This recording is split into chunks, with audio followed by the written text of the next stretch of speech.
je reviens sur cette question. Quel intérêt à ce que Marc Brice ne soit plus là? Parce que dans l'opinion, il y a comme... les gens ont l'impression qu'il y a comme un empressement à la fédération. Et les gens se disent, mais pourquoi rapidement il faut prendre acte? Pourquoi ne pas attendre? Qu'est-ce qui se passe? Est-ce que ce n'est pas un départ souhaité à la Fédération camerounaise de football?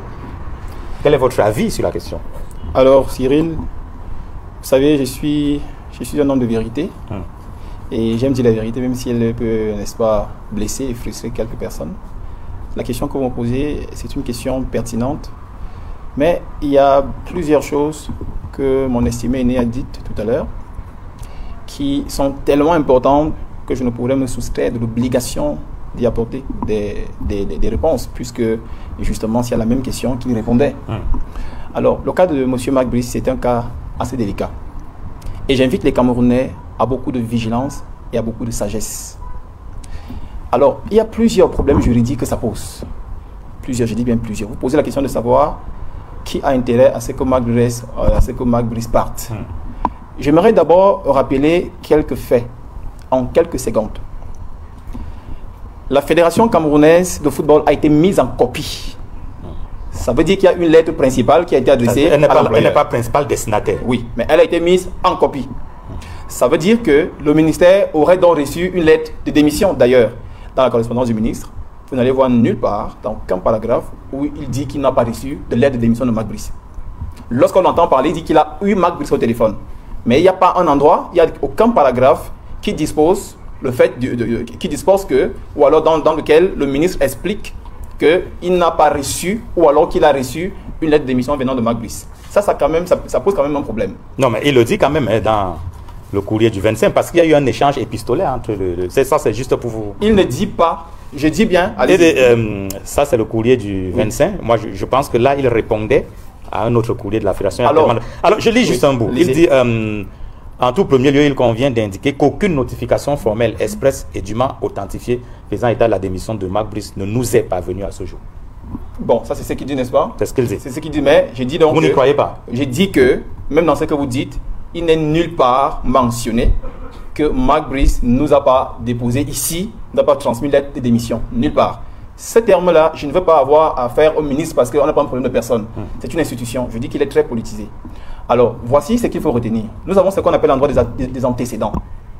Et dans les deux correspondances, que ce soit celle de la Fédération camerounaise de football ou celle du ministère, vous voyez bien ces éléments à l'intérieur. Le ministre reconnaît qu'il y avait un problème de paiement des salaires des membres des encadreurs de la sélection. Marc Brice et son équipe. Il le reconnaît très bien. Il dit clairement que ça a été régularisé. La fédération n'était pas au courant du fait que Marc Brice n'est pas payé, elle ne savait pas. Et il revient dans la correspondance de Marc Brice même, du moins celle qui lui est attribuée jusqu'à présent, que justement il démissionne parce que, je suis encore sur les préliminaires, parce que je vais toucher le fond tout à l'heure sur le plan juridique. Il dit qu'il démissionne parce que pendant 60 jours, il n'a pas reçu son salaire. Vous voyez qu'il y a quelques similitudes entre l'aveu du ministère qui dit que justement il y a eu un problème d'impayé mais que la situation a été régularisée. Nous autres, nous ne le savions pas. La Fédération camerounaise de football n'en était pas au courant. Ce sont des documents qui viennent du ministère et notamment la lettre de M. Marc Brice qui font état de ce que justement il y avait un problème d'impayé. L'autre antécédent, un élément très important, c'est que dans le courrier de la Fédération camerounaise de football, en réponse à la lettre du ministre, ils disent clairement qu'ils avaient déjà des éléments suffisants qui peuvent témoigner du fait que M. Marc Brice n'était plus avec eux. Par exemple, M. Marc Brice, selon la lettre de l'Africa Foot, a refusé de participer au drafting de la liste des joueurs. La liste pour le prochain regroupement. Voilà. Et que cette responsabilité, en fait, qui incombe à M. Marc Brice, avait donc été donnée à celui qui est chargé du monde préparateur physique. Vous comprenez que de ces deux éléments, trois éléments, il y a déjà un problème qui peut pousser un Camerounais à croire que justement il y a eu un problème qui aurait conduit à la démission de M. Marc Brice. Donc vous ne pouvez pas dire qu'elle est fausse ou qu'elle est vraie. Jusqu'à présent, la Fédération camerounaise de football a été mise en copie de la démission de M. Marc Brice. Il reviendra donc M. Marc Brice d'apporter des preuves qu'il n'a pas démissionné. Mais il le dit, non, maître? Oui, il le dit. Il le dit et il l'écrit et il le dit. Voici le problème. Monsieur Marc Brice, au départ, on a entendu que la messagerie a été piratée. Oui, mais je peux vous dire, hein, je peux vous lire, si vous voulez, cet extrait-là. Là où il parle de la messagerie piratée. De sa messagerie, voilà. J'espère bien que c'est cela. Hein.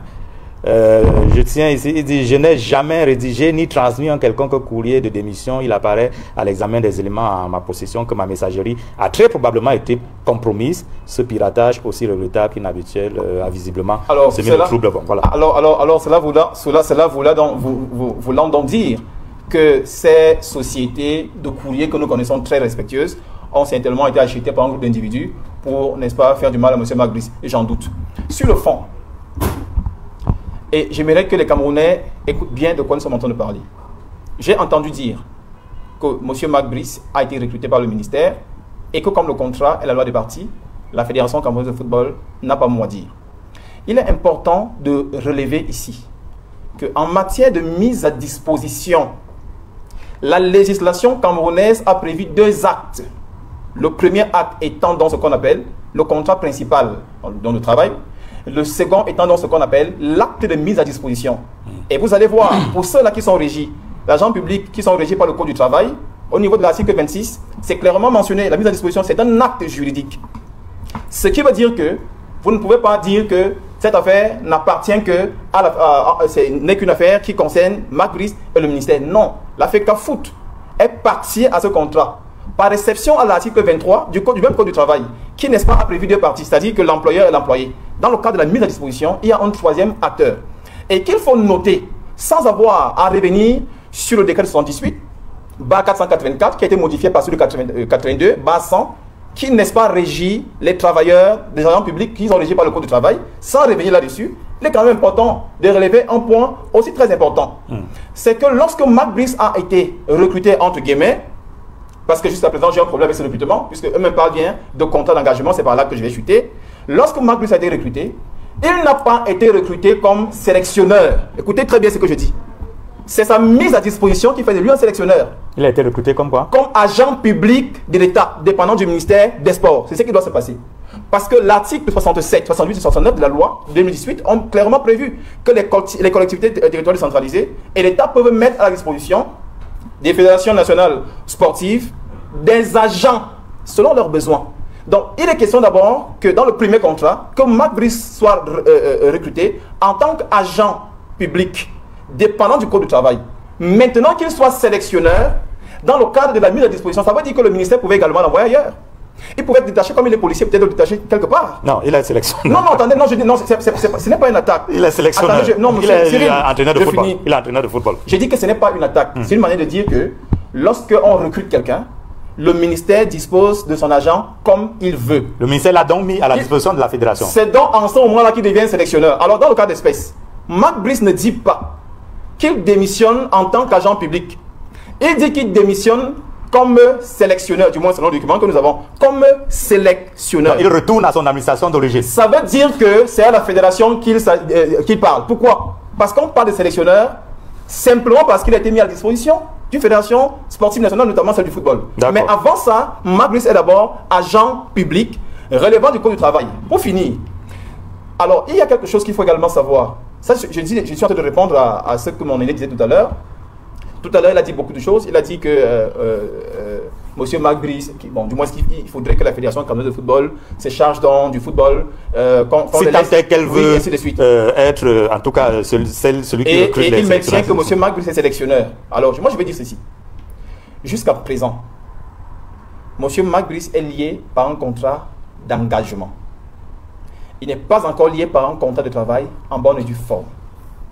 Je pense bien que parce que le ministre est un juriste chevronné, il a bien compris que les articles 1 et les articles 5 du décret de 78/484, qui a été modifié en 82, par le décret de 82/100, dans les articles 1 et 5, dispose clairement qu'on ne peut pas, un étranger ne saurait occuper un poste public au Cameroun, pas fonction publique, un poste public s'il y a des Camerounais qui répondent aux mêmes critères. Voilà certainement pourquoi. Mais les sélectionneurs expatriés au Cameroun, ça commence par avec Marc Brice. Hein? Alors, je ne dis pas le contraire.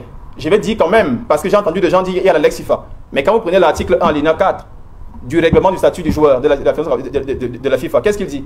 Il donne clairement compétence au droit national, au droit et au règlement national contraignant que dans le cas du recrutement des entraîneurs, du recrutement des joueurs, nonobstant le fait qu'il est important de considérer la Lex FIFA, celle-ci doit être adossée à la loi nationale contraignante. En l'espèce, le recrutement d'un blanc au Cameroun, d'un étranger au Cameroun, va donc relever des lois nationales. C'est ce qu'il faut comprendre. Et je dis qu'en l'espèce, M. Mac Brice n'est pas encore recruté. Il n'y a pas un contrat de travail en bonne et due forme. Ça veut dire que la Fédération camerounaise de football peut manquer de prendre acte quant à la démission et simplement demander à M. Mac Brice de partir. Parce que jusqu'à présent, il n'a pas encore été recruté. Pourquoi? Parce que le ministère ne devra faire de mise à disposition que pour les agents publics relevant du code de travail ou pour les fonctionnaires. Or, dans le cas d'espèce, M. Mac Brice ne correspond à aucune des catégories. D'accord. Allez-y. Alors, vous avez soutenu tout à l'heure, et d'ailleurs, je crois qu'il y a l'un des courriers qui le rappelle, que Mac Brice n'ayant pas souscrit à l'idée de déposer la liste des joueurs qui vont être convoqués pour le prochain regroupement, cette tâche a été finalement dévolue au préparateur physique Christophe Manouvier. Mais ma question, c'est, sur ce document, c'est le staff consensuel auquel n'adhère pas Christian, mais c'est le staff consensuel. Il est signé le 1er octobre 2024, co-signé d'ailleurs par le président de la Fédération Samuel Eto'o et le ministre des Sports Narcisse Molekombi. L'entraîneur c'est Mac Brice.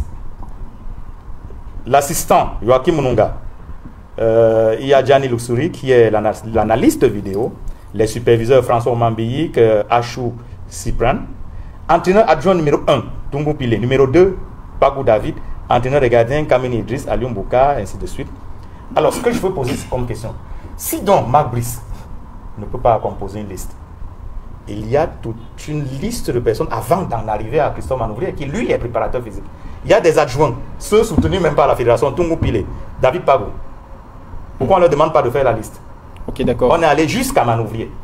Alors, déjà, la question que vous posez, elle est pertinente, mais j'aimerais quand même dire que la réponse à cette question, qu'elle vous arrange ou non, ne peut pas discréditer l'argumentaire selon lequel, jusqu'à présent, la Fédération camerounaise de football maintient sur la base de l'antécédent auquel vous faites allusion que M. Mac Brice est désormais démissionnaire. Dans la liste en question, effectivement, il y a une succession d'adjoints. Et justement... Qui peuvent même assurer l'intérim. Qui peuvent même assurer l'intérim, je suis parfaitement d'accord. Mais n'oublions pas quand même qu'il s'agit d'un staff. C'est un staff. Donc généralement, même lorsqu'on dit que la liste a été, n'est-ce pas, donnée, remise par M. Mac Brice, généralement, ce sont des choses consensuelles. Il ne s'assoit pas, c'est-à-dire commence à faire, il travaille avec des gens. Donc on peut donner soit l'un, soit l'autre sur la base de l'expérience que les uns et les autres. Je ne suis pas footballeur, mais je pense que la fédération qui est en charge a des raisons valables qui l'ont, n'est-ce pas, amené à demander, à donner cette tâche-là au préparateur physique. Et je redis, ceci n'enlève rien, et absolument rien, à l'antécédent qui fait le fondement, du moins l'un des fondements de la démission de M. Mac Brice, selon la lettre que la Fédération camerounaise de football a reçue. Alors je vais dire ceci. Je vais dire pour moi c'est un débat. Et je dis c'est un débat sérieux. Jusqu'à présent, ce que les Camerounais doivent retenir, c'est que la Fédération camerounaise de football a pris acte de la démission. Les éléments qui sont convoqués, les arguments qui sont convoqués, notamment sur les codes et autres, ne sont pas des arguments de substance, mais plutôt sont des éléments de forme qui ne peuvent pas constituer, n'est-ce pas, le caractère vicié d'un acte. Pourquoi? Parce que la lettre en question est un courrier, est passée par courrier recommandé. C'est un individu employé d'une structure, d'un courrier sérieux, internationalement reconnu, qui a amené la notification de la copie d'une démission. Ce n'est pas la fédération qui est allée chercher, c'est quelqu'un qui a mené. Et la fédération n'a appelé personne. C'est un courrier qui vient, qui dit voilà, nous avons reçu ceci de M. Mac Brice. M. Mac Brice, voilà la copie de sa démission. Donc, quand c'est passé par ce canal-là, je pense qu'il est assez important de retenir qu'il ne s'agit pas d'une histoire qui a été fabriquée.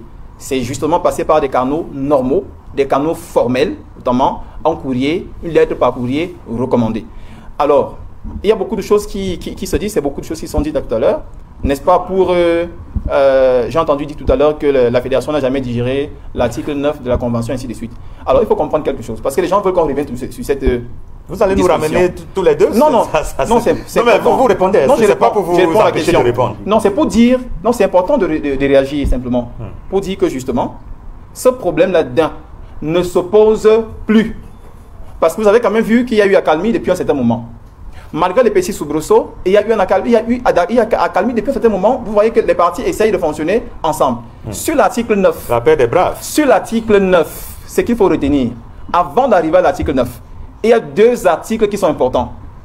il y a d'abord l'article 3, alinéa 1, alinéa 2 du décret 2014, bas 384, celui du président de la République, n'est-ce pas, qui porte organisation et fonctionnement des sélections nationales sportives de football, n'est-ce pas? Et la convention en son article 1 dans l'objet, qui dispose clairement que cette convention élabore et définit la collaboration entre la Fédération camerounaise de football et le MINSEP dans le cadre de la mise en œuvre du décret de 2014, qui, à son article 3, alinéa 1, dispose que la gestion administrative et technique relève de la compétence exclusive de la Fédération camerounaise de football. L'article 2 a justement apporté une gestion conjointe, uniquement en matière de finances. Ceci étant dit, l'article 9 de la Convention n'est pas contraire à l'article 3 alinéa 1 du décret, bien au contraire. Il a défini, mais il a simplement apporté un nouvel élément, qui est quoi? Qui est que principalement, puisque la Convention dit qu'elle se fonde sur le décret, la personne qui doit recruter en premier, c'est la Fédération camerounaise de football.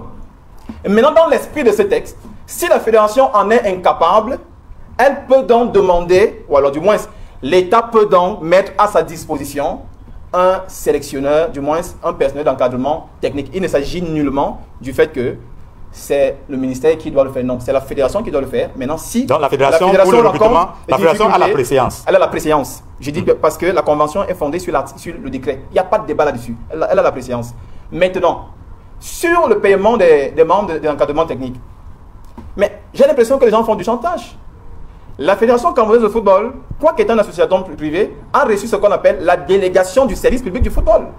Ça veut dire qu'elle gère le football en lieu et place de l'État. Donc l'État a l'obligation, notamment en ce qui concerne les sélections nationales de football, de mettre de l'argent. Ce n'est pas une faveur à la Fédération camerounaise de football, qui elle-même a d'abord, justement dans l'article 80 à 82 des statuts, n'est-ce pas, des ressources qui lui sont propres. Mais dans le cas d'espèce, dans le cas de la gestion des lions indomptables, des sélections nationales sportives de football, l'État est obligé.